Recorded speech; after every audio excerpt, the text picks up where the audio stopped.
I never should have picked human. I knew at the moment I said it. To think of a future in this shell.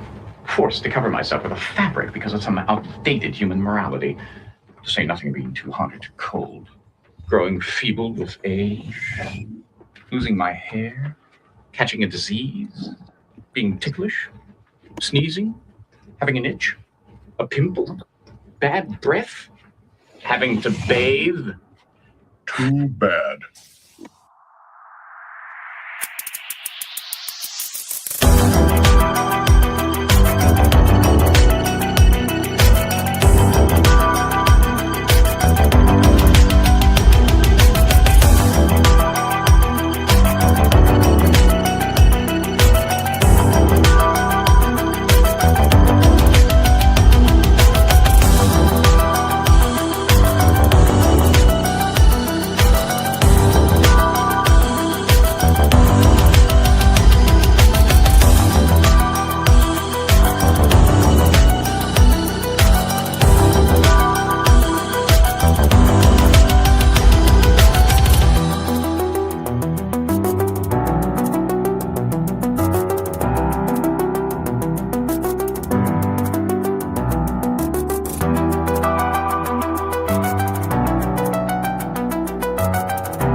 Hello and good evening. Star Trek The Next Generation, Season 3, Episode 13, Deja Q, first aired back in 1990, but here in 2025 on Live Long and Podcast, we're just getting started.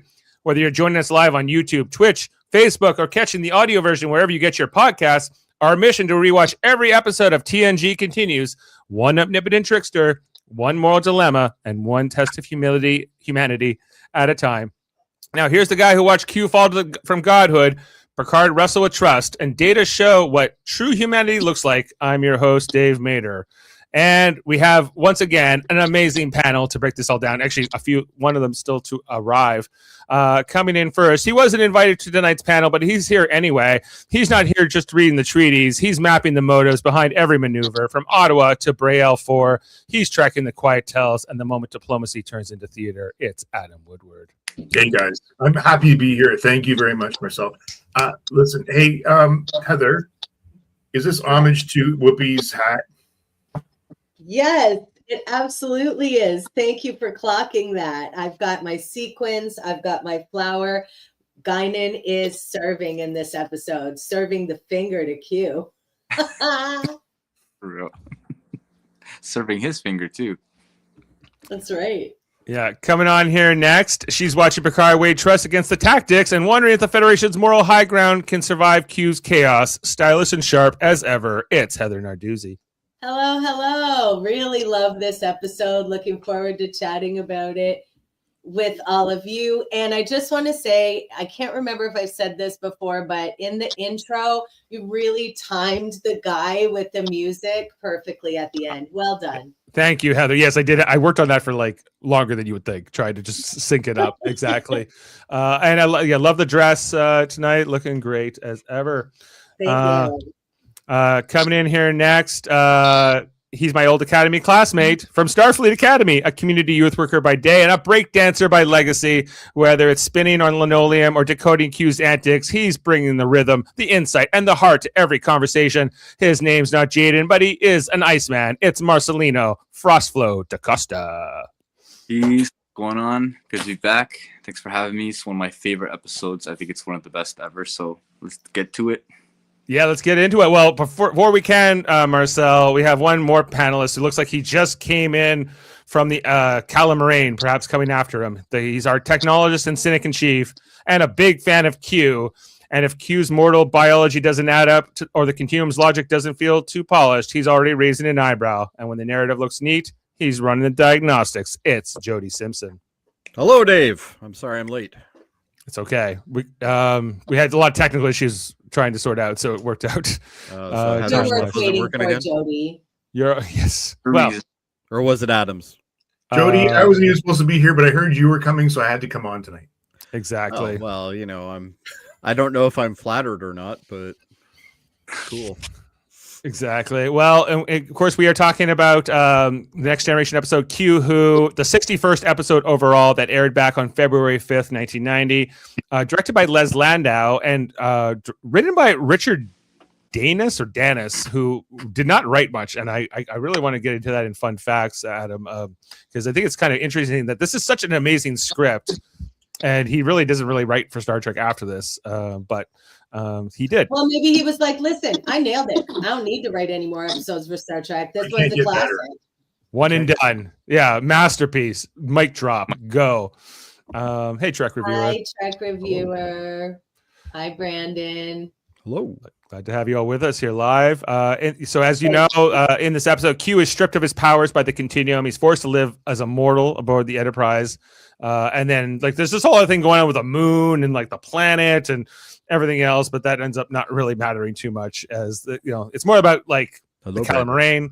A lot of great stuff, like like everything with almost all. I think all the Q episodes are good on some level. John Delancey always brings a whole thing. You can tell in this episode, especially. All the Q episodes are good in this series. Yeah, in this, well, okay. Like his Deep Space Nine episodes is not the greatest. They're garbage. What? I like it. Not completely. I wouldn't say that. You've gone dark on us there, Frost. Just so you know. But can you hear me still? We can hear you. Yeah, We just can't see you. Oh, you can't see me? I'm ninja mode today, anyway. Yeah. But yeah, I disagree. I think he was great still. His introduction to Deep Space Nine was pretty funny. I agree. Let this go. Absolutely. Yeah, this is a really fun concept for an episode where, like you give this omnipotent trickster like a humanity. I think it was really smart pairing him up with Data in this episode, and how that dynamic really plays out throughout the whole thing. Human lessons from the android. Love it. Yeah. Yeah. Totally. How and how they look at Q after that. How many times did Q appear in TG? Adam, that's a fun facts mission for you. How many times did Q appear on TNG? Brandon asks. On it. You guys don't know this? 6, 8. Do you know it off the top of your head, Jody? I'm very upset that you guys don't know this. As How I'm currently rude. What was the scrolling answer? through IMDb. But No Google. No ChatGPT. 8 episodes. 8. Yeah. Only 8. Yeah. Said 8. Well, there was how many seasons? 7? 7. It's like 1 per. Well, I guess they didn't want to overuse them because I think. Okay, so he was in Encounter at Fort Point, Hidden Q, Q, Deja Q, Cupid, True Q, Tapestry, and All Good Things. Yeah. So is that 9? Was that 9? 8. No, that's 8. I mean, Encounter at Fort Point was 2. So I'm hearing a lot of feedback. Yes. What's going on? Right. What is happening? Who is that? there you go. Okay, I just muted Frost, so it's obviously. Yeah, it's Marcel. We're getting a lot of interference. Norman's got some info for us. He appeared most seasons, 1 time a season. He did not appear in season 5, but appeared in season 1 twice. Okay, all right. Well, thank you, Norman. You got and season 6 twice. Listen, Norman, I think you're coming for Adam's fun facts job. No, he did. Thank you for your help. But we save that to the end. Let's get on with the episode. Well, we talked enough about. I had a couple of things I wanted to touch on first, if I may. But oh boy, I was trying to unmute him, but he's still loud. This is the thing with the phones. I'm like, does it work? Yeah, I'm like, phones is always a bad idea. It works, but not really consistently. And yeah, it's just a lot of mic. It sounds a little bit better. I can try to cut out his. Hey, Marcel. Okay. Q got him. I don't know what to do. All right. Well, I don't know what to do either. We're off track here, so this is it's more derailed. No more. I'm having a no phone policy, I think, from now on. So no phone policy. I'm like, because it's just like I never know what's going to happen. right? Like it's just you get this kind of stuff, and when you're doing it live, this is how it goes. All right. Well, the other thing I love about this episode is Corbin Burnson's scene cameo, another version of Q. I really wish they would have brought him back. I love just how the two of them embraced each other too. They're like, "Hi Q, hi Q," and they're very similar but different, and there's just a lot going on there. I really enjoy that, and this idea of the Calamarain, the quick little, even like Whoopi Goldberg's one little scene in the episode is good. Mm-hmm. But can I just mention too, Dave, is this just the amount of lines that just we quote forever out of this episode? Yeah. Mm-hmm. Oh yeah, like There's so many things. Like there's, I'm not like the app. That's why I would say about the script, like the writer of this episode, like the fact that he didn't go on to do more is a kind of a too bad, because it is so good. He did so well with these particular characters. Yeah. So yeah. But I pulled so many sound clips here, more than I pull for an average episode, because it's mostly all Q every time John Delancey says this or that or the next thing. So, all right, and it's here we go. Too bad, to Jody's point, that they didn't have that playful Q in Picard. It was a different character. He was an old guy. Yeah. Yeah. Okay, Marcel, you can hear us? Yeah, can you hear me? Oh, that's much better. We can. Thank All goodness. Sorry, guys. It's been a funny day. We're back, though. Interference. We're back. We back. We back. Okay, well, we can jump into the episode breakdown and see everything we can talk about here. So, if you will, I just have to ask: is that your head hair coming out of the hoodie, or is that your beard? It is. It's my head hair. It kind of looks like a beard. Okay. It's a hybrid. Anyway, I'm like, I don't think he has a beard. Super beard. I just pull it You've out. had beards over the years, but I've had long ones, big ones, small ones. How do we know we're 1969 says, how do we know that we're watching this live? I'm reading it live. Of course, this is going to be the same thing on the playback. So you just don't know, man. At this point, you don't know. It was live when we taped it. So it was live when we were here, but you may not be here while we are live. Yeah. Right, Adam had touched his camera. So I'm here. Don't worry. Oh, I'm not worried. Adam's eating. That's usually the code. Oh, okay. He's eating while he's here. No, I'm not. I'm hot. He's hot. Oh, he had to pat down. He didn't want to take his sweater off on camera. They are live and not AI. How do we know? Number one, would AI make this face? I don't think so. I would be a lot prettier. You need some extra fingers, Jody. Extra fingers. I don't know what you're referring to. I don't get it. All right. Yeah.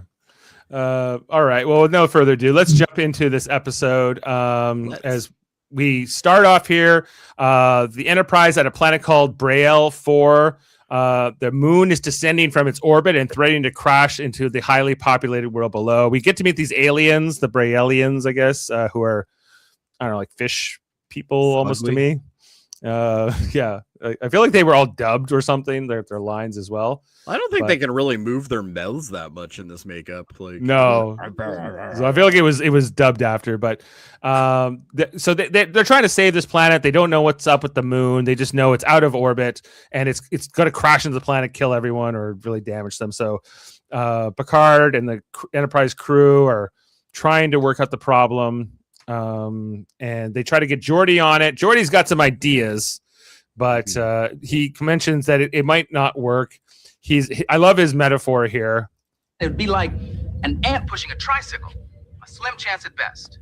An ant pushing a tricycle is not a slim chance. It's a no chance, I think, in probability. Yeah, I'm not sure that was the best analogy to explain that, I guess. He's like, well, I guess there's a slight chance. No, an ant can't push a tricycle, so no.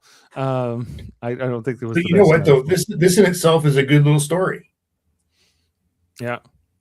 Yes, we can't play the entire episode because that would be a copyright violation. So right. yes. I can play. I show images and I play some audio clips, but I don't play audio clips less than I think 20 seconds before. Yeah, try to do it. Yeah. So that I don't have the big brother coming down on us. Anyway, please don't sue. All right. Yeah, well, it's not about suing, but anyway, so they're trying to push the tricycle with the ant here, I guess. The Enterprise pushing with the tractor beam. It's not really doing much. And then I think all of a sudden they hear like this loud ringing from hell that's coming around. It's very they all got a distracting. bad case of like bright tinnitus. Yeah, And they're trying to like, well, we're trying to do this one thing, and they're like, they're still trying to carry on with the mission, even though this loud ringing is that they can't explain. even when Jody acts like he's, excited, he's not excited. It's so weird. He always looks like he's angry. Yeah, it's hard to see with the glasses. He's very intense. The visor. Yeah. We used to call them hair clips back in the day, but Banana clip. banana clip. Banana That's clip. it. Yeah. All right. And just I as think I've seen LeVar Burton say in interviews that it was challenging for him because his eyes are covered all the time, and that's a big part. Yeah, he had to see through Acting, little dots. well, not just like him being able to see, but him able to like communicate with his eyes. I think a lot of that's taken away. So he has to do a lot with his mouth and his other facial muscles. Because like when you see him in the movies, it's like it's so much different. You can actually, He's also like, see really his good at expression. throwing himself around turbo lifts and then through engineering. He's a great physical actor. Inner Absolutely. doors. Mhm. Yeah. Imagine, like, Well, down he the was hours in a day. Roots, guys. Like, come on. Yeah. And Reading I imagine Rainbow. you give you a headache, eh? You have like a You know headache. how, if you got how that thing on crazy your those face. kindergartners get. One at a time. Oh yeah. Yeah. All right. Anyway, so just as this loud ringing's going, Worf's like, it's not even on the sensors. According to the sensors, there's no loud ringing. But then all of a sudden, who flashes out from a Q flash? Q himself. And he's just floating there naked, with a carefully placed. Yeah, we almost got a full ass cheek there. Yeah, it's pretty risky. That was pretty for 1990. risque. Yeah. Yeah, this is way before 90 or NYPD Blue was showing off the bum. But that came a couple years later. As here's The Q. Pioneers, the bum pioneers. Yeah, and like Q. Pioneers. Well, I remember in an interview, John Delancey was talking about this, and they're like, "Were you actually naked?" And he goes, "No, I had like a little tiny cod piece kind of thing on," but he's like, "But my entire ass was exposed." And he goes, "All the stagehands and everything, they all saw it."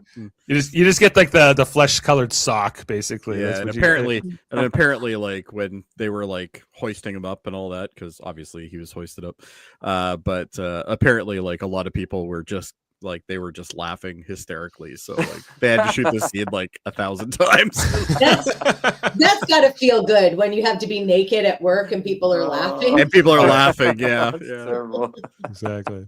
But it's a really fun intro and teaser because we got Q naked on the ground. Looking all excited. So close. We know what Picard's looking at, and so does Q. Look at that smile. Oh, yeah, that's a Like, smirk. check it. He doesn't need omnipotent powers to know what Picard's thinking. I believe Q has got a big U, and he was Picard was looking at his pee. Perhaps. No, Jody, alphabet innuendo. Yeah. Mm-hmm. So Picard is like, "Oh, great! This is not my favorite day at work." Anyway, so that is our teaser for the episode. I think it kind of was though. Go back that slide. Look at him. He's not grimacing. He He's more doesn't curious. dislike it. Yeah, it's kind of what neutral, now? but What now? What's the new game today? yeah, yeah. But anyway, I don't want to know. So after the credits, we get the captain's log where he's like, "Q is here, and he's claiming he has no powers." And I saw his dick. But he's always a liar. Basically, is what the whole log said. But he's always a liar, so we're not trusting him. How awesome would that scene have been if he'd just been like, you could actually see him naked there, floating there for a second? It'd be so funny. Anyway, so coming back off of it, Geordi's like, well, they're still trying to work out this moon issue. So Picard's talking to LaForge, but then we got here. Now John Delancey Q has been given clothes. I'm getting more of a profile of his cod piece than I did before. Maybe uncomfortably. Joke's so. on you. He's not wearing it there. This reminds me of like what Danny DeVito wore in He's like freeballing. Batman Returns when he was like that. Like, No yeah, ass stains though. yeah, and just some Some great lines. Did He they says, find the ugliest clothes they could find for him? No, Oh, yeah. Yes, and you know what? Whoever gave Q those clothes was like, "Listen, trickster god, you've played enough tricks. Here's a stupid jumpsuit for your." These surprised they aren't didn't just my give him, like- colors. Yeah. He's I'm getting just done surprised they right didn't give now. him like Wesley's like rainbow sweater. That would have been amazing. That would have been better than this. That yeah. would have been. And everyone doesn't believe Q because Q's tricked them so many times here. Like, I love how he's just like, What are you blathering about, Riker? "What are you talking about, Riker? Leave me alone." And they're just like, well, "Q, we're not putting up with any of this crap." He's like, I have the faintest idea what you're talking about. Moon, like whatever mission the Enterprise is on, that's not why he's here, and he has no interest in it whatsoever. He's been stripped of his powers and kicked out of the continuum, and is very like indifferent to whatever the Enterprise is working on. But that's playing out here. Picard always impatient with Q, as are most of the crew, and he's going on here. It's like, "Oh, it could be great use to you," and whatever else. Some great lines here, just about how Because in all the universe, you're the closest thing I have to a friend, Jean-Luc. yeah, that's why I came here. I had to go somewhere. I had to be turned into. I could have been turned into a flea. I could have been turned into a Klingon, whatever. Yeah, the best thing about this line though is when they cut back to Picard, and Picard's just Right. got like kind of His like this face. look on his face, like, Covering his- yeah, okay, He's like, "This Yeah. sucks." It's just I'm your like buddy, sure, okay. Picard's That's not like memes. prepared for this today. Yeah. And I think they eventually this is where he It says even this has, year. it even has pleats. Ugh. Yeah, it's not. It's bad. Even like Corbin Burnson later is like, "Ugh, like what is this?" Because he's just copying what John Delancey's wearing, but he's not. happy There's much. the old, There's there's me. the old face palm meme right there. Uh-huh. Right. The gift that keeps on giving. Indeed. Yeah. Indeed. He can't even believe what he's hearing right now. No, he's registering as human according to data with the tricorder, and all of this. So they said, "Well, if you are a human, maybe we should throw you in the brig." And Worf's all about it here. Die. What must I do to convince you people? Die. Die. Best thing Worf has ever done. The best Eat any line. good books lately? Love Reading it. good books lately. I love that. Some good stuff. He's throwing out their insults. What are you blabbering on about Riker? And he's just like, this is like everything else. I also like later on when Worf's Q's so like, happy. you were a lot more fun when you didn't have that beard. Stolid. You weren't so stolid That's right. before the beard Yeah. breaker. Yeah. like it's clear like the cast and the characters are having fun with this situation. Yes. And like that's translating across on both Even ends Worf of the is camera. smiling. Like, Yeah, delighted, Captain. Delighted, He's so happy. Captain. Delighted. He's so happy to take him away. And then he puts him in the terminal. Yes. And he's like, "Hey, I'm Funny. claustrophobic," you know, all these other So things. funny. Like John Delancey, he's just never shuts up. He's just this like kind of, "What are you blabbering on about, Q?" Accessory For murder. real. 18 people died. Well, yeah, this is the first time they're seeing him again since the encounter with the Borg. Yes, Yeah. where 18 people died. It's not safe out here. Blah, blah, all that speech he gave in that episode. But now it's more lighthearted. They're throwing him down the brig, and he's just. I played this at the top where he was like, "Oh, I'm gonna have pimples now in old age, and my hair is gonna Right. come out." And Worf's just like, Gonna "Too lose all my bad." Bad. You don't get Going no one along else. here. Worf doesn't care because he already has like the world's largest hair, receding hairline, so it doesn't really matter. He's got a And turtle he on his head. still manages to get a dig in at Worf where he's like, I have to do this and that. And then he gets right up close to Worf and goes, and bathe. And bathe. Too bad. I think he's like, "Oh, I should have picked Klingon." In my heart of hearts, I am a Klingon, Worf. If you would speak to the captain on my behalf, I would be eternally grateful. Which doesn't mean as much as it used to, I admit. Be quiet or disappear back where you came from. I can't disappear. Any more than you could win a beauty contest. Oh, you're just throwing them around. It's so Yeah. good. This new like detention center cell that they set that they built for the hunted, be getting some good use here again. It won't be the last. Where they're like, "If you could talk to the captain on my behalf," and then like they just locked the cell here. I think he even calls him a Romulan as Worf tries to walk out. Romulan. Romulan. Ah, I should have picked Romulan. He says this keeps coming up in the script. I would have liked He to see just makes Q. me laugh, man. This whole episode, his whole vibe. He's so good. He's so funny. He's Um, great. Yeah. It's weird. It's kind of weird to me that like John Delancey never did more like comedic roles. He's always a lot of his other roles are very serious. Yeah, if you look at his IMDb, like almost everything is like a drama or an action thing. Yeah, he's So very good at it. He did a great few episodes on Breaking Bad as Jane's Yes. father, Donald Margolis. Yeah. But that was a very serious role too. He would. Yes, exactly. No jokes there. No jokes there. No. And The Rock's a Cradle. He is in that movie, right? He's like a doctor. He's the creepy doctor. He's the creepy He's doctor. the doctor who assaults her. Oh, Right. I forgot my about God. that. Blech. Yeah. So anyway, Crazy. he's. So then we his got old tricks. Picard and Riker talking up in the ready room, like they don't believe Q, but they're like, they almost like, what do we have to continue? They think that he might be messing with the moon. Like they think it might be all related to him. But they're like, what can we do? We have to keep doing our jobs like we normally would do. What choice do we have? Maybe he's behind it, maybe he's not. It's kind of beside the point. It's out of our control. Anyway, so they're talking to the aliens that they're going to try another attempt at moving the tricycle with the ant. But then all of a sudden we get this flash of white light, and the white energy's coming on here. What the devil is that? What the devil? I would speculate we are being probed. We're being probed, everyone. We haven't got to the devil episode yet, have we? No. No. Yeah. Jordy's like, I love that yeah. one, though. With the lady. I love that one. Devils do our job. Devils do, yeah. And Wow, we see forgot Q about that. sleeping in his cell. He's unaffected by this bright white light, so that's good for him. As we see like this piece of energy, like kind of hover above him ominously as we go. It's like this is like one of our commercial breaks right here, and then we come back later on. I'm just so glad he put his leg down while he was sleeping. Things are going to spill over. Very strategic on that thigh. Yeah. Yeah, with that material. That's a healthy way to sleep. Mm-hmm. There Yes. you go. Ardra, that's it. Ardra. I just said that. Thanks, Norman. Oh, did you? Oh, I didn't hear you. I'm sorry. Yeah. God So damn this it. is when Picard comes to see Q in the things. He says, Oh, you've come to apologize. How nice. All's forgiven. All's forgiven. I forgive you.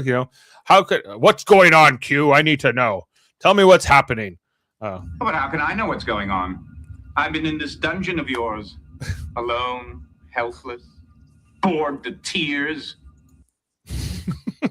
So the funny thing is here is like the whole primary story is like pushed aside now.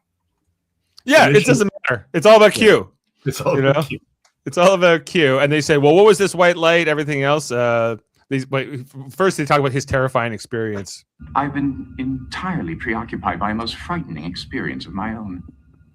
A couple of hours ago, I realized that my body was no longer functioning properly. I felt weak. I could no longer stand. The life was oozing out of me. I lost consciousness. You fell asleep. Oh, terrifying. How can you stand it day after day? You get used to it. I don't know if I ever had to get used to being asleep, but I kind of empathize because I don't love sleep either, and I'm like, yeah, it's a terrifying experience every time. This guy just doesn't give a shit about him. No, he has no F's to give. I mean, that's true though, right? The last time we saw him, the Borg, and we all know how that went.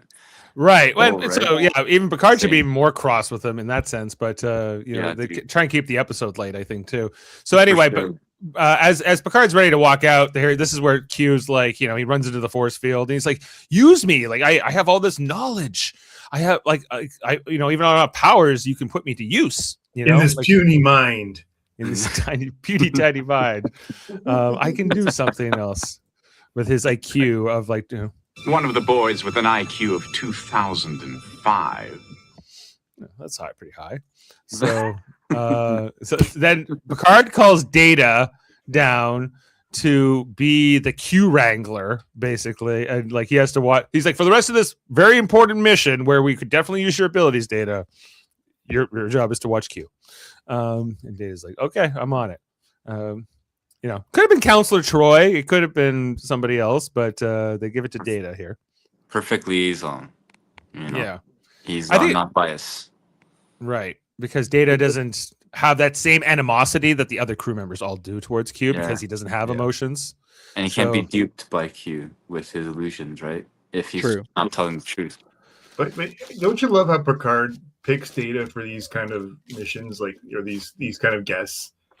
You know, one of my friends was talking about Hutch the other day, and remember that episode where Data goes and has to socialize with Hutch, that commander? So good. Yeah. Hutch. Yes, that's the one where they go down to the function on the planet, and that's the guy that talks. He's learning about small talk. Oh, and, small talk. And everybody just keeps putting him back onto Data. And they just keep talking to each other like, the atmospheric conditions of this planet are most unusual. Yes, they are, Hutch. You know? Oh, that guy. I forgot about him from Starship Mine. Okay, gotcha. I remember now. And then Data starts trying to do that to crew members, and they get frustrated with him. Yeah. Like, who can be the best at, like, meaningless, boring small talk? Yeah. Oh, God. It's all over there. Anyway, so that they put Data and Q are going along here together. Interesting dynamic as they head to engineering, and they have an interesting conversation along the way where he's like, you know, talking about getting to know Data, how he wants to be human. He's like, like, these humans are not important, and you should not want to be like them, and, like, you know, kind of everything else. But he doesn't feel. He's like, why do you want to be them? They suck. Yeah, he's like, I don't feel. He's like, I was like, you feel envious for them? He's like, I can't feel envy. He's like, well, good luck, good thing for that, at least, because I would never want that for you. Everything else, but which in my opinion is like the most important moment of the episode, which sets up the punchline later. Is this whole like acknowledgement of the value of being human that he discovers later when he learns humility. You know. Right. Yeah. And he sees something through Data, you know, because he'll go on to say, like, Data, like, there are many beings and creatures in this universe that would look at you as the ultimate ideal. You know, you can't feel pain, you don't have the feelings, and you have this powerful brain, and you theoretically can live forever, and all these other things. Like, you know, to aspire to be a human is a very interesting choice from Q's perspective as well. Anyway, so then we head to engineering where they're trying to figure out how to fix this moon situation, and that the whole main thing. And, like, again, we're brought right out of it as they're like, this is incredible, I have an idea. He's like, you see something, Q? He's like, my back hurts, this sucks, you know, I can't move. They call for emergency medical assistance, and, you know, and just like the annoyance here. I think Crusher gets called here. This is so funny reaction. Oh yeah, just the way she treats him here. It's because he's seeing her for the first time since she's been gone since season 1. So that and I don't think they had too many reactions here. So glad to have you back here. I can't remember exactly what he says to her, but it's hilarious. Anyway, she starts scanning him. Oh yeah, he's got back spasms, and then she starts working on him here, and just like the smile on her face in this scene is hilarious. It's just a lot of fun. Yeah, but I think she's into it. Oh, she's into it. He's learning the ropes. This is the face Jane makes with me when she wants to do certain things. Oh, nobody wants to hear about this. Nobody wants to hear about this part of your life. I do. All right, well, we're gonna have to talk about that off the air. These screenshots are wild. That's Dave right there. Wow. Anyway. She's really giving it to him. Oh yeah, she wasn't holding back. Anyway, then how are we gonna fix this? Well, just change the gravitational constant of the universe. I think.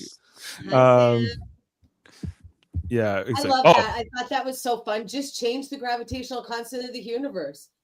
Just do it. Just do it. He's like, how do you do that? Simple. Change the gravitational constant of the universe. Simple. And then he starts talking about his stomach making noises, and she's like, I think you're just hungry. He's like, what do I do about it? So this is where, Data takes Q to 10 forward. It was hard to get like a good shot of this tray that they were serving here, but this is where the food is. Go back one. It looks like Chinese takeout and slices of lemon. They just ran down to the ran Craft down to the services? corner there. They did. They're like, give me a number 3 lunch special. Craft Services is now props for the afternoon. But from what I heard from Denise Crosby was that they didn't have enough catering on the set at Star Trek, and they had to run over to Cheers and steal from their food set. At least in Really? season 1, that was the case. Maybe by season 3, they had more spread. But Crazy. Anyway, when is Jamil coming back? Well, that's a good question. He's He's never left. He never left, but we don't.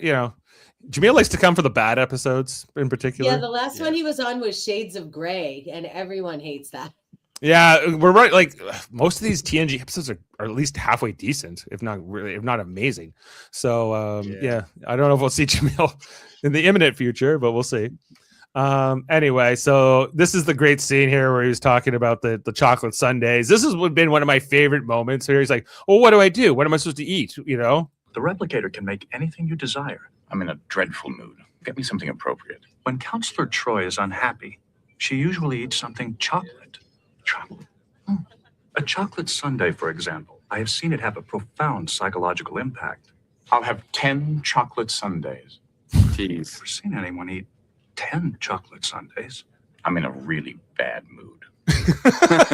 I've never met my daughter. It's so odd. Like this is such a great script, everything else. And then we finally get the moment he's been dreading. He's like, I've not been looking forward to this. It's showdown right now. This is their second scene together. Second episode doing stuff together since Q Who the previous season with the Borg introduction. And she's like, I heard you're mortal. He keeps calling her a creature and all these other things. I'm still unclear about what Guinan's hand powers can do to him, if anything, or to anybody else. Well, and she's from a race of watchers, so I'm not sure why she's as dangerous as he claims she is. Yeah. And the fact she even knows, I heard, right? She goes, I heard. Me kicked out and made me wonder, like, damn, who's she like communicating with, Yeah, this is where Data's like, well, the captain and a bunch of the crew are skeptical he's really human. She's like, oh, okay. Well, let's put that to the test. So she ends up grabbing a fork here, and that's the fork from Undiscovered Country, right? It looks like it. This part is amazing. Where she just stabs it right into his hand. Let's have a test there. My grandmother used to do that if you got out of line at the dinner table. Stab you with a fork? Jeez. Yeah, she wouldn't do it as hard as she did, though. She's so content after.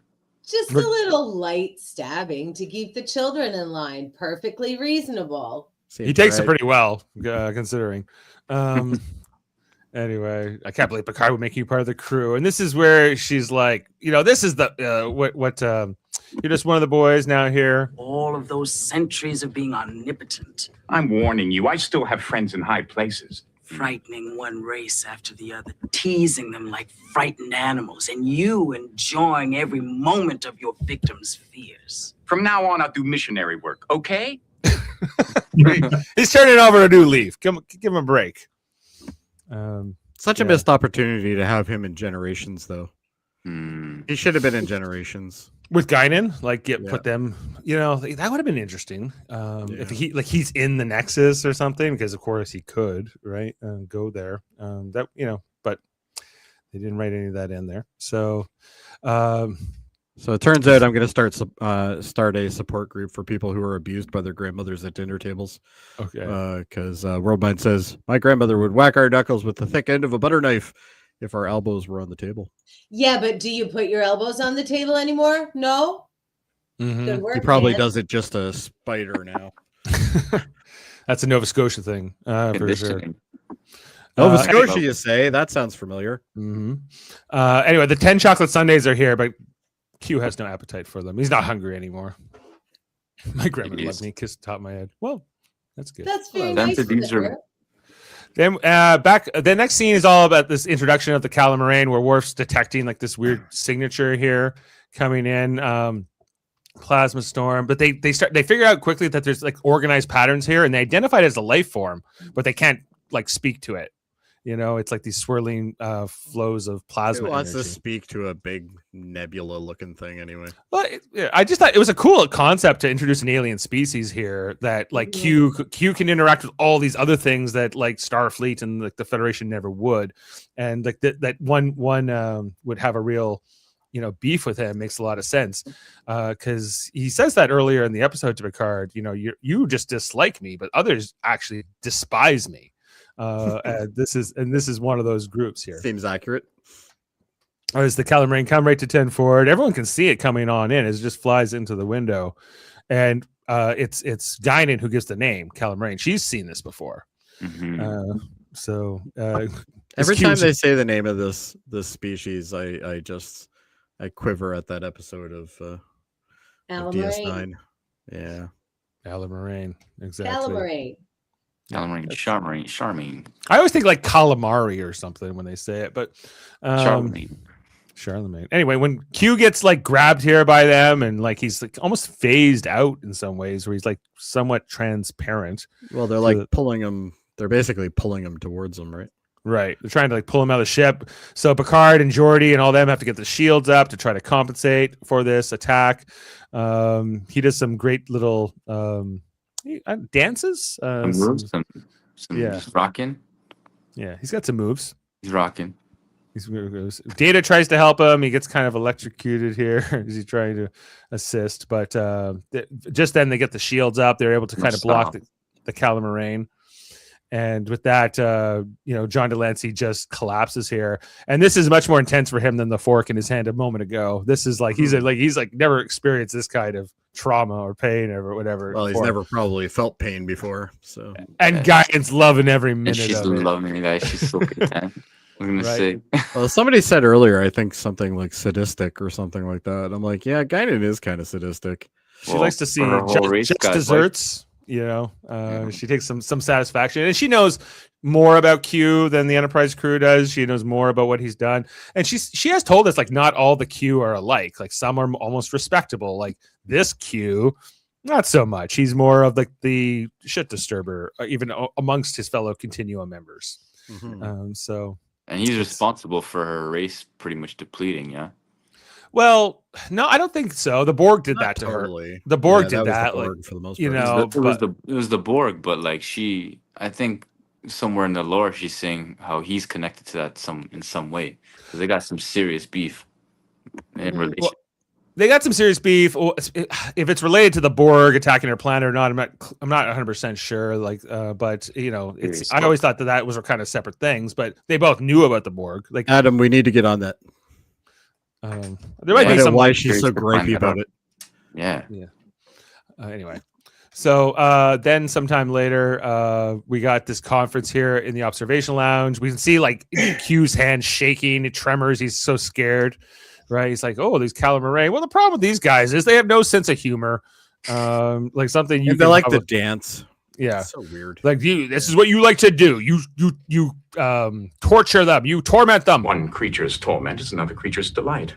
Yeah, which I mean, he's not wrong. Yeah, it's all subjective. They simply have no sense of humor, a character flaw with which you can personally identify. His timing is too funny. What an asshole. Yeah, the dialogue in this episode is so good. It's so good. He's basically just needling at all the Enterprise crew members one by one, and they're all just giving it back to him.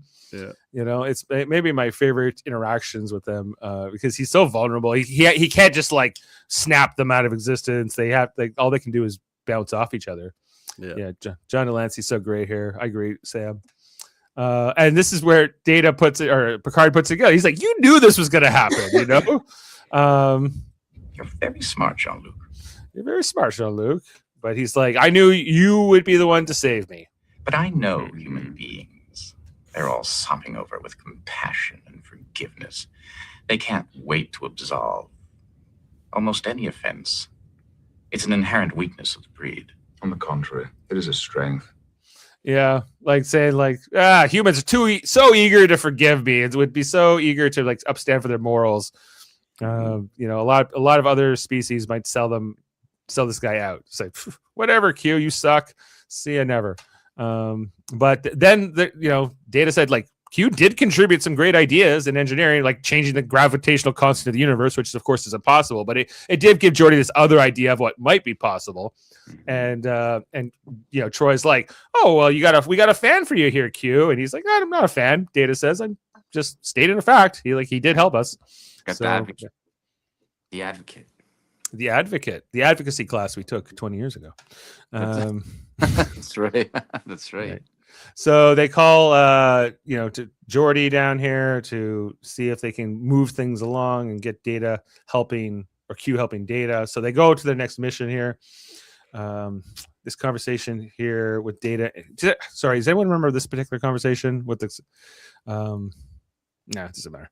But, yes, this is where Q says it's difficult to work in a group when you're omnipotent. Right. Yeah, he's like, this is where, Data's trying to like become like his coach in humanity, which is also kind of really funny here. He's like, maybe if you just try to get along a bit more, you'll get a lot more progress, right? It's interesting though, because they're both trying to learn how to be human, right? So it's like the dynamic between these two are actually quite nice. I like it. Yeah, it's back fun. to that conversation in the hallway the first time. Yeah, it's basically very similar. The aliens are getting very concerned about the moon crashing into their planet. Picard's like, we're working on it. We're don't worry, we're all over it. We got a omnipotent being helping brainstorm ideas.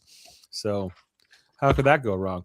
The other thing too that is explained, why is this moon falling out of orbit? Q did explain that it probably had to do with he's like, there's probably a black hole somewhere, and that's probably what's doing it. Like, why don't you figure out the cause and before you treat the symptom? He's like, well, we don't know what's causing it. You friggin' idiots.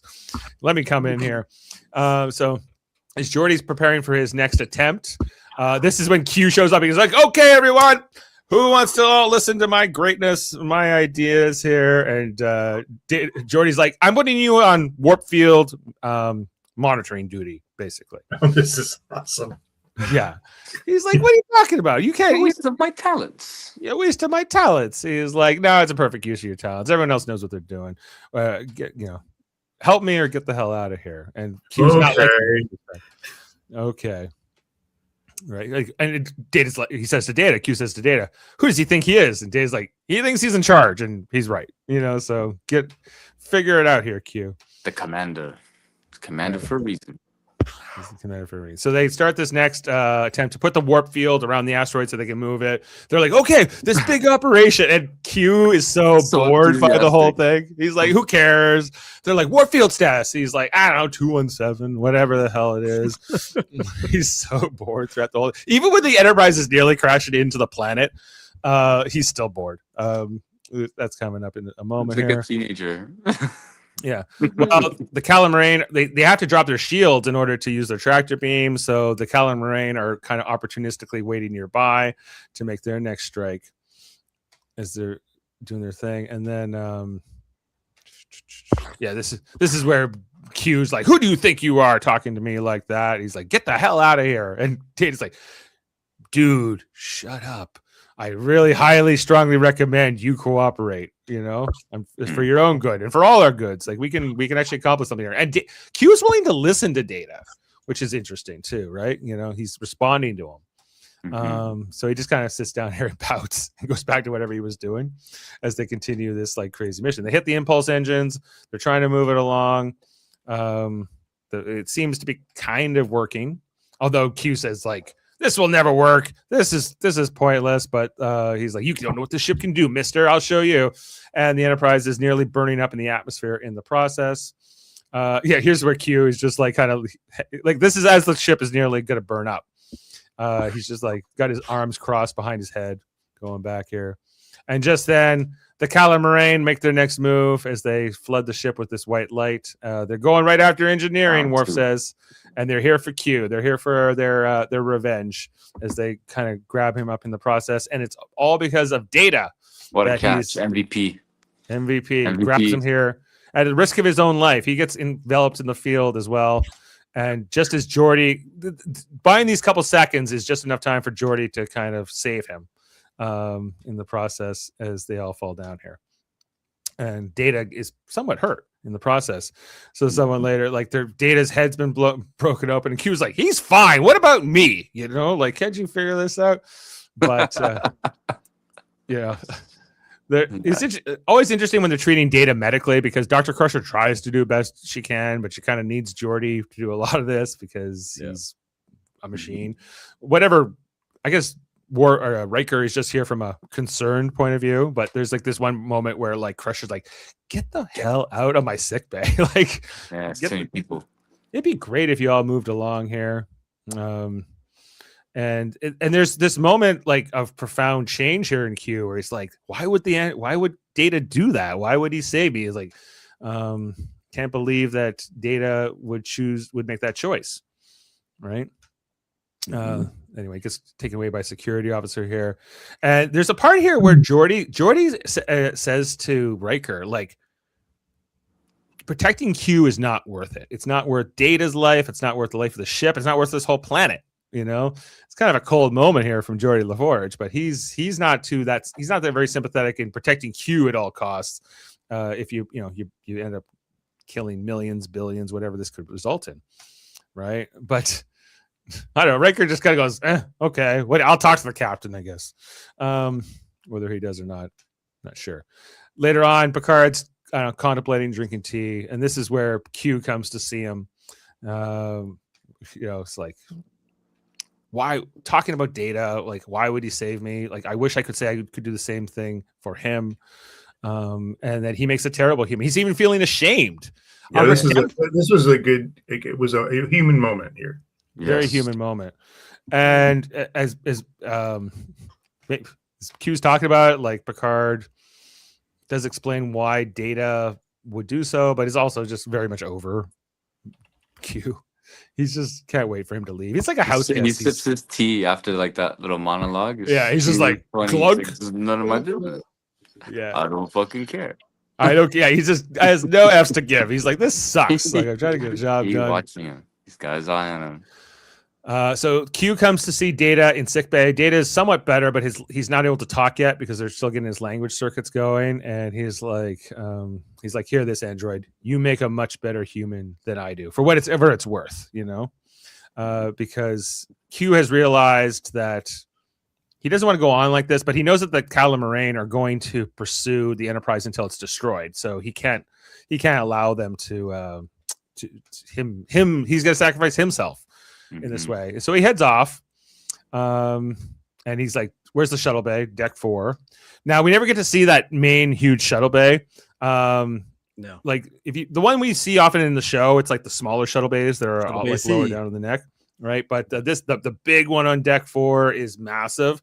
And how he was able to steal a shuttle and get out of that bay, I have no idea. The doors alone are massive, but if you go look back at all the times that somebody has stolen a shuttle in this series, you would think that'd be posting like some security or have a security chief, but I guess that doesn't exist on the ship. I could buy it more from like the smaller shuttle bays, but from the main shuttle bay, it seems like that would be probably a lot of people in there.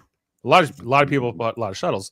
Yeah. Anyway, it's being launched, so there they go. There goes. Listen, Q. maybe the shuttle bay is full of Irish people and livestock. Oh, that still is. Exactly. I think they dropped them off though, didn't they? Yeah, they did. Maybe they kept some. Anyway, Q says, "Don't try to stop me, Picard. Like, this dreary existence needs to come to an end." Basically, Q's content with committing suicide because he can't go on like this. He wants 10 chocolate sundaes just to feel a little bit better. So Q, get back here. Q will just get diabetes and die. Okay, so I have a question, right? So the shields are still up the whole time because of the aliens, the Calamarain, or shields down at that moment? Because they're still up, right? They're so still this up. guy's trying to leave, even though shields are up. Does he know that? That's the first thing that jumped in my mind. I was like, oh shit. It's a good point because he shouldn't, So the shuttle would bounce off the shields. Well, the shields were extended at this point. They were extended. So they start to get extended. Maybe he's still flying in that extended. Or maybe, I don't know, maybe Worf lowered the shield so he could leave. He's like, good, get rid of him. He's go and die. Had no idea. He's just gonna go like that. Yeah. Right. So anyway, but Q's getting away here. So Picard's like, no, we gotta try to save him, right? And even Riker's like, really? Do we have to try to save him? Riker is so over it. He's so disgusted. He's so pissed off, and they all are to a varying degrees. But Riker's got maybe the most of anybody. Maybe Worf. So die. Yeah, but like fair, look at Q's track record. I wouldn't be bending over to help this fella either, really. Right. But For Picard's sure, willing trust Picard's him at willing to all. do a little bit more. And Picard goes, it's a perfectly good shuttle. We have to try to save the shuttle at least. And Well, beam they it can in here. replicate another one. As the Calamarain are coming after Q in the final moments here. Yeah, this is what he says. It's a perfectly good shuttle. But Worf says, I can't extend the shields. I can't do anything. Jody can't get a tractor beam. He can't get a transporter lock. There's nothing. And they can't explain it. What could be causing this? Right. And this is where we get the introduction of Q2, played by Corbin Burnson, who pops in here. I do kind of feel like this scene is really dated here because it's very clear that John Delancey is not reacting in real time because this is like a green screen overlay. And so when you watch it back, for me, like especially in the first few moments, it's clear that's it's a bit of a disconnect. But eventually, it kind of syncs up, and then these two are just playing off each other, in the scene. Both I didn't wearing even this. notice that until you brought Well, I it think up. they're probably wearing the same outfit too. They probably only made one of them. Wow, all these years, Probably. years, and I had no idea. Yeah, he's like, Q, what are you up to? And I love how the two of them interact, though. It's like Q. He's like Q. I would love to get more versions of Q because I think it was as iconic as John Delancey is. I think you could do. Well, in one of the books, which I know you don't consider canon, it's not just me. Like it's just. Well, I know, but you're the only one here that would definitely, argue that. But I believe that they did mention that there is like multiple Qs and they're multiple dimensional as well, and there's also Right. Like I read like Q. like there's squared when I infinite was- Qs for infinite dimensions or something. Yeah. Yes. Which makes sense. So and they explored a little bit of that in Voyager, but They did. Yeah. Anyway, so the Qs are here, and he was like, Q, you've always had my back, right? And he was like, no, actually, I'm the one who kind of sold you out and told them the Q continuum to distribute your powers. He's like, every time I go to a solar system, I got to answer for you, and you're always like trashing our name and everything else. And Well, I like the line where he's like, I wasn't the one that lost that asteroid belt. He's like, yeah, Not he's about like- me. He's like, no, but you're not so perfect yourself, right? He was like, yeah, but the whole thing here is that the whole self-sacrificing yourself to protect the humans, that's kind of a problem, And he mentions like, we can't let you die now, and he's like, it was very noble and self-sacrificing of me, wasn't it? Yeah, he's so thrilled with himself. Well, He is the thing about Q is he's always the most proud of himself, right? So it's Right. like, He got the humble pie pretty bad, so it was like a genuine moment of feeling joy there. Because you really think about how Q was set up as like this really antagonistic villain, and then they do a lot to give him this redemption arc in this episode. and then going forward, all the episodes that he comes out with after are generally more just kind of nuisance episodes. They don't. Well, there's like the he Robin doesn't Hood endanger one. anybody. The Robin Hood one, he does put them at risk. He's like, you can't die here in this Robin Hood simulation because he was all fascinated with Picard's obsession with love. And then when Worf he is brings, not a merry man. and when he comes back in the finale and all good things, right? How You were he's never not on trial. you were never not on trial. This antagonistic relationship, but he's like, by the end of the episode, he was trying to help Picard understand the paradox to fix it himself, and so he's a really complicated, interesting character in a lot of ways, and they use him so well on the show. Anyway, Q gets his powers back in this moment. He's like, don't go messing around and don't go giving us a bad name anymore, Q, as he pops away. And the first thing he does. Well, the first thing he does, Thank he you. gets He does is he changes his outfit. changes his outfit. He was tired of wearing that thing, and we were Like, all I'm tired of him. my balls flying around. Yeah, exactly. Very happy with that. And then he grabs the Calamarain out from space and brings them into the shuttle. He's like, "Oh, you think I messed with you before? Just wait until now." But then Q2 says, "Hey, man, none of that anymore. You're gonna be a good little Q, aren't you?" You changed man, aren't you? Yeah, I was just making sure you were paying attention. Okay. I love the floating head of Corbin Burnson here. That's good. It's great. Peak late 80s, early 90s effects. Straight Mortal Oh, yeah. Kombat toasty. Yes. Toasty. Toasty. That's him. And then he just blows those cats Look. away. Yeah, little blow away. They say, "Oh, well, we can't. The shuttle's gone. Q's, the Calamarain are gone. We don't know what the hell's going on. They're like, well, I guess Q's dead. And all of a sudden, the orbit of that moon is good now. They're all kind of like, I guess Q's dead. Well, that's all right. Guess that's how you got to go. And just, have they mentioned that the orbit's better now? Yeah, maybe. But then Q shows up with the mariachi band. What a great moment in Star Trek. Funny. When he wants to celebrate the trumpet, and just Worf's reaction in the corner where he's just in complete despair. You can't believe it. He's like, Dave, I'm going to just jump a fun fact in here because this scene was actually filmed. They couldn't get through it because the whole cast was reacting to it as they were filming it. Nobody could keep a straight face. So finally, the director just pulled it back and did everybody from behind. And what you see here is with Worf, his head is down because he could not keep a straight face. Yeah. Michael Doran can't stop laughing. Right? I love that. That's so good. Like the whole moment here where they pop in the cigars into their mouths and everything else. That's a great one. It doesn't last for very long. But you have to admit, though, Picard looks like he's a gangster boss in this scene. Oh, he does. He's just like, I'm going to get Tony to go get you. Yeah. He's like, I feel like celebrating. I don't. He gives Riker the ladies. Here. Yeah, whichever one, I don't buy this at all. Like Riker would be like, "Oh, okay, this is cool." He doesn't really object. It's more Picard that's.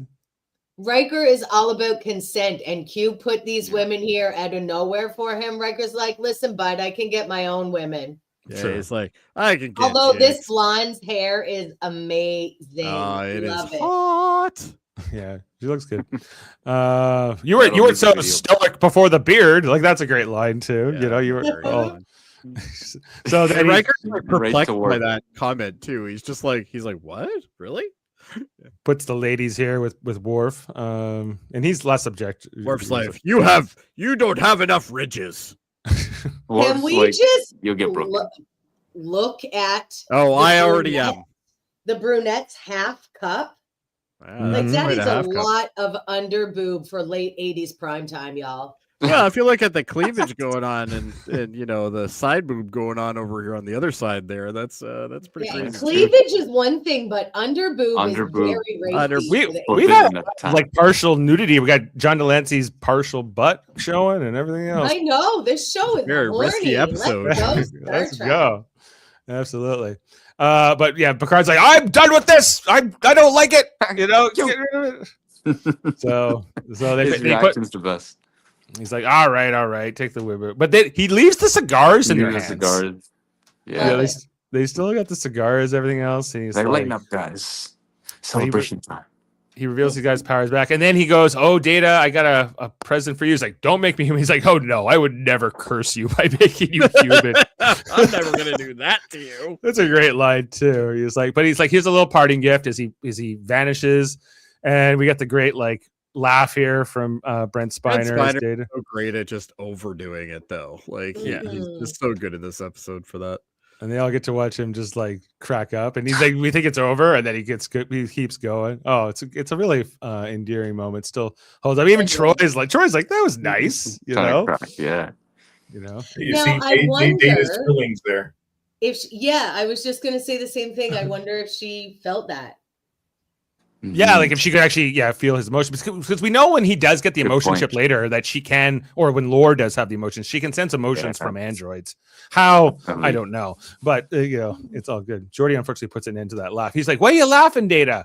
I don't know, but it was wonderful, and he loved it. Well, not loved it, but he thought it was great. And then the aliens call, "Hey, you saved our moon! You saved our planet! Great job, Picard." It's a nice jacket, by the way. Kind of fly. Yeah. Oh, the ridges on the side. I just want to know how these people eat. Pretty good. Straws. What do you think? Remember that one Straws, alien race where they had the tubs on the transport? Yeah, that fish chum, and it was like Mick Fleetwood. Yeah. Yeah. Crazy. Yeah, that was Mick Fleetwood though. Yeah. Great job, Picard. You're awesome. Peace. There's a Wakanda. I don't know what you did, but thank you. And then they just hang up. The cross arm, they hang up, and so another moment here, and Picard's like, they're all like, "Yeah, the orbit's great, everything's going well again," and he just looks at it like, "I didn't do shit. Like we didn't do anything here. Like, I knew because Q showed up, this all kind of resolves and no one dies. So that's great. They get the commission because he has to report all that shit. So he's gonna be annoyed with the fact that it happened. It wasn't them that fixed it. He won't be getting a medal for this or a commendation for this. Anyway, so they set a course for wherever they're going to next, and he's like, "Well, maybe there is some humanity in Q after all, right?" He's about to give the engage order, and then all of a sudden, the cigar is back. Q's in the smoke. Don't be so sure, mon capitan, and it's as he flux away here and leaves the cigar, just like smoke it, Smoke that blunt. Maybe it's a big blunt. Maybe that's that really blunt. what it is. Some dude, he can't do it. He doesn't have anything. Actually, yeah. Anyway, so that is our. Those are the screenshots for the episode, and that is the conclusion. Amazing. Yeah, great episode. Really, really, really good. Adam, would you hit us with some fun facts that you haven't shared already? Sexy fun facts with Adam. Fun facts in his Hawaiian shirt. Sexy fun facts with Adam. Oh yeah, sexy. All right, go ahead. Are we ready? Oh, maybe. Yes, I am. Give it to me, Adam. Oh no, I lost you. Oh yeah, I'm still. Whoa. No, we didn't lose you. No, I'm still here. You're still here. We see Okay, you. give me. I'm just going. Gotta get Okay, here we go. bar here. All right. So this is okay. After several unsuccessful attempts by director Les Lando to film Q's nude scene without forcing the actor to be actually naked, a frustrated John Delancey finally asked anyone offended by nudity to leave, strip down, and then film the scene in one take. Yeah. Professional. But that was only after 1,000 times did they try it. Yes. Apparently. Yeah. This is actually John Delancey's favorite appearance as Q. He reportedly said that he had legitimate fun on the set. It was also his last appearance before the release of Taking Care of Business in 1990, where he appeared with Next Generation co-star Gates McFadden. I think I remember that movie. Like, I think I saw it. As you guys all said, this is the episode that contains the Picard face palm, which became an internet meme. The mariachi band playing the folk song La Paloma, which is Spanish for the dove. The English version is called No More. It was made popular by Elvis Presley in Blue Hawaii in 1961. Oh, one of my mom's No More. favorites. It's called. Is that? I've seen Blue Hawaii many times. I'm trying to remember that song. But... Crazy. John Delancey actually filmed this nude scene standing up, right in front of a blue screen. His horizontal position was a special effect created in post-production with Captain Picard positioned strategically in front of him. Strange. I wonder why they did that. So they didn't bother to hover him then. Float him. I see. No. Floating naked man is probably not as good. Q2 is never Production referred. set. Yeah, Q2 is never referred to that as on screen. It was just a post-production or production purposes in order to differentiate the two of them. But in the Star Trek card game that I played in the 90s, which was like similar to Magic the Gathering, there was a card for Corbin Burnson, and it was called Q2. Yeah, Q2. I remember that. As a we thank you, knew each other back then, Dave. We could have played that card game. I was big into it for a while. Go ahead, Adam. as a thank you gift to Data, Q gives him the gift of laughter, and this is not the first time we've seen Data laughing. In Manhunt, 1989, Wesley, Commander Riker, and Data are joking about Captain Picard's reaction to Deanna Troy's mother, and Data is laughing along with the others. Although Data may have pantomimed the laughing in the past, he states that in Deja Q that he does not know what laughter feels like, and now he does. So this gift is granted, gives Data the knowledge of what laughing really feels like, and not just mimicking laughter. Right. Yes, he could physically do it. Like he could simulate it, but he wouldn't feel it. Right. So that was kind of like the connection here that Q makes. A bit of a goof here. At the beginning of the episode, the moon is said to be just 500 kilometers off the planet. A moon that close would have already caused significant damage to the planet due to its gravitation. Yeah, like that seems strange to me too, because our moon is what, like 300,000 kilometers from the planet. Right, and look what it does to the tides. Like, yes. Yeah. But it also looked like it wasn't a massive moon. Like you think of those two moons that Mars has that are basically just big asteroids. But they're actually much smaller than the moon, right? So I kind of felt like that's what kind of moon this was. Too much asteroid talk on this channel. I know. Yeah, it makes me wonder if like maybe the density of the atmosphere or like the materials in the core like is impacting that, where it can take a bit more than in comparison with ours, Like by our standards, we'd be crushed, but maybe over there, it's not as bad. Yeah. Well, it depends on the size of the planet, but yeah, the kilometer distance, yeah, for sure. But it does seem pretty close. But I think they're trying to make it seem like this thing is about to crash into the planet. Yeah, they said 29 hours when they met them. Yeah, I think last day on Earth. Yeah, when Riker suggests blowing the moon up, Data says it would have the same mass. While this is true, the smaller pieces may well burn up going through the planet's atmosphere, and would have lots of smaller impacts that would be less devastating than one large impact. And this is the first time that Q appears in an updated Starfleet uniform, introduced for season 3, if only for a season. He's always in the older one. Yeah, right, because he finally gets that uniform at the very end of this episode, but he hadn't worn that new style yet. Right. Wow. Yeah, he gets a collar. With the pips on the collar. Mm-hmm. Mandarin collar. I love how he always makes himself a captain. Right. One time he made himself an admiral, and that's when Picard's like, "You don't outrank me. We can be the same, but none of you being an admiral." Right. Yeah. In one scene, Berthold rays a reference. Berthold rays are a form of deadly radiation that can cause living animal tissue to disintegrate. They were integral in the plot of the original series episode, The Side of Paradise. Wow. Crazy. The title is based on the phrase of deja vu, the experience of feeling sure that one has witnessed an experienced or a situation previously, as we all know. Okay, the Calamarain were an intelligent, non-corporeal life form that existed within the swirls of ionized gas. Their language could not be processed through the universal translator due to lack of reference, but for establishing a translation matrix. They could generate Berthold rays to scan others and high-energy tachyons to attack. Now, by 2384, a number of Calamarains were amongst the non-corporeal life forms living on the colony world of Avidia IV, along with the Medusans and the Paxons. Yes, they were shown in Star Trek Prodigy. That's right. The Medusans. Wow. Yeah. Okay, this is it. The final scene where Q appears on the bridge with the mariachi band to celebrate his restored powers. It took numerous scenes to get the final result. John Delancey's acting was so over the top, it caused many of the cast and crew to burst out laughing. So finally, director Las Lando used wide camera angles with the actors' backs turned towards the camera for the first half of the scene. During the take to make it, during the take that made it on air, you can see Michael Dorn clearly putting his head down to hide his face because he could not hold back his laughter. I love that. Oh man, not the same show, but in one of my favorite scenes in Friends, it was a tagline where Ross is playing the bagpipes, and they pan to all of the friends on the couch, and apparently they had to do it 40 times because everyone was laughing so much.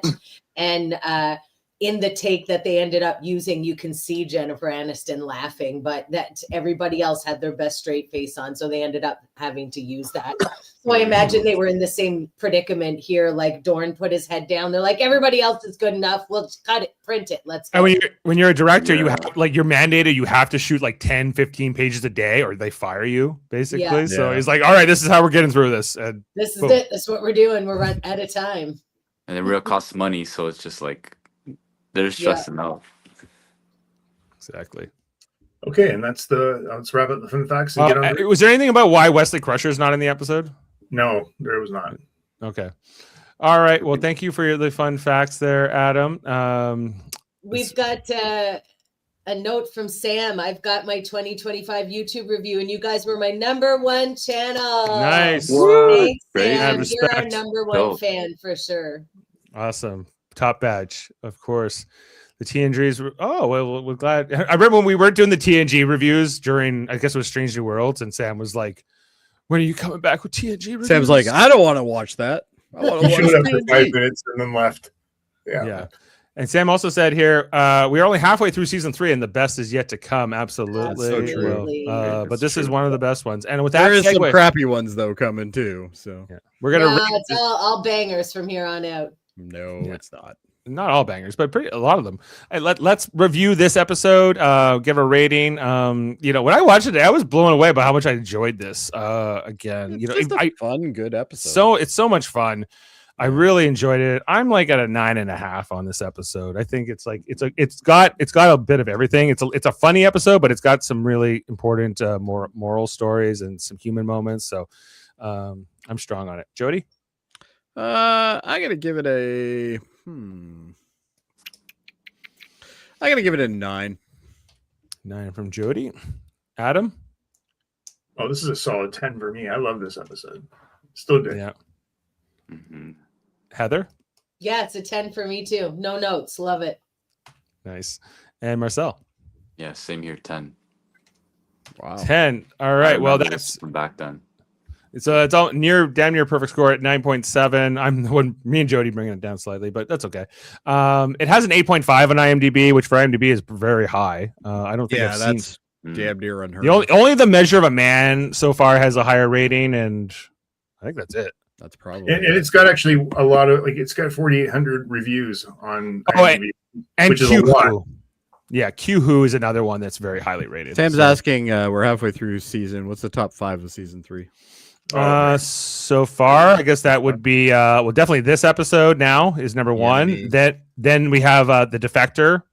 Then The Enemy is very highly rated, and I guess at that it's a bit of a drop after that. I guess it would be this probably 8.3 for The Hunted, and then we have tied at the 8 is The High Ground and Who Watches the Watchers. Okay, I must have not been on Who Watches the Watchers because that is a terrible episode. I don't know why you guys rated it an 8.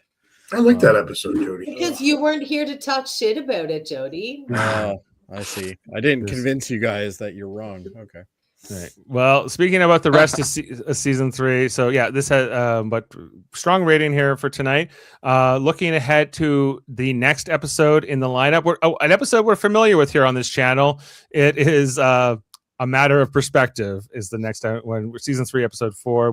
14. Sorry, we just did this as a Star Trek Radio Theater. I think I was Geordi. You were Geordi in that one. I played Riker. I was Manua Apgar. Obviously.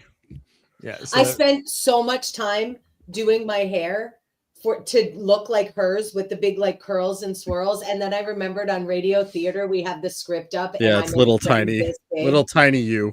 Yeah. Sorry. It's okay. I still appreciated it. It's okay. I took photos. Just like I appreciate your dress. That's a very shiny dress. It's quite nice. Thank you.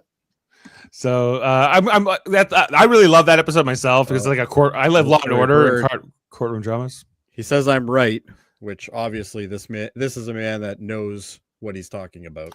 I gave it a 7. I think it's okay. But I wasn't with the rest of the group. But that's okay. Everyone has their different preferences, and that's okay. But we all love the show, if they're wrong. regardless. Even if they're wrong to you. It So is anyway. good for me. Also, if you didn't know, just today, I know here on this channel, well, I know this would excite you. We just reviewed the trailer, official trailer, and the first clip, sneak peek of the new show, Star Trek Starfleet Academy, which is debuting on January 15th next month. Look at this amazing poster. Yeah. It's interesting. What can I say about this? What can you say about this? Yeah, Starfleet Academy 90210. Yay. So we just put that up tonight. We were looking at all the scenes there. Why does she need glasses?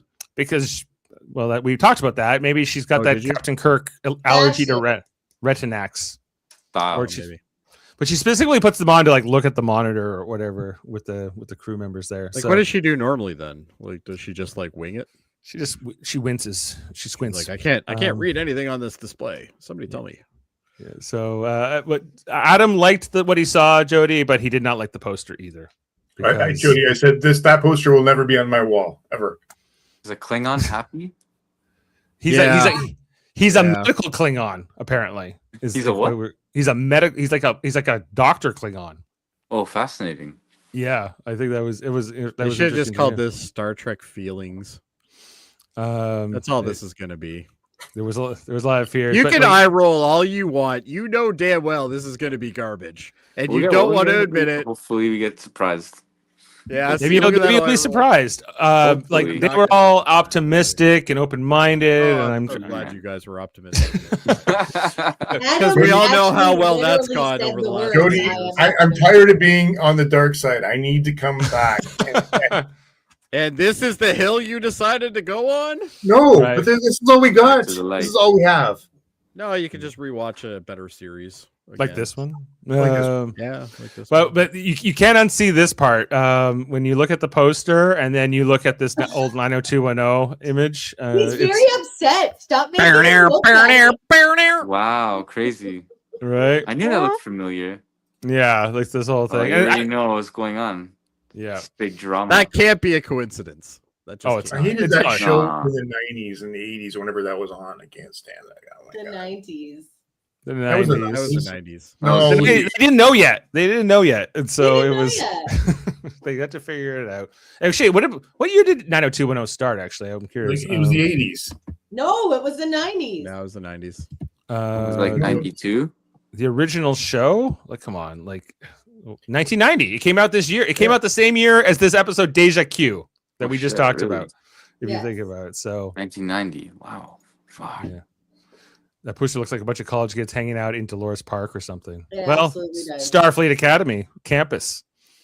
You know, as you do with your friends, you all hang out and thing.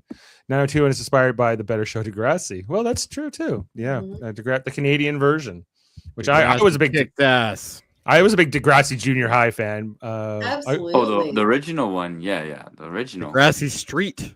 Yeah, not the next generation so much. Kids of Degrassi Street. Kids of Degrassi Street. We used to watch it in school. I only watched it when I was in Nova Scotia, like if I was there for the summer, and they would have it on like the ATV, like on like reruns. But we never had it on the Quebec channels for whatever reason.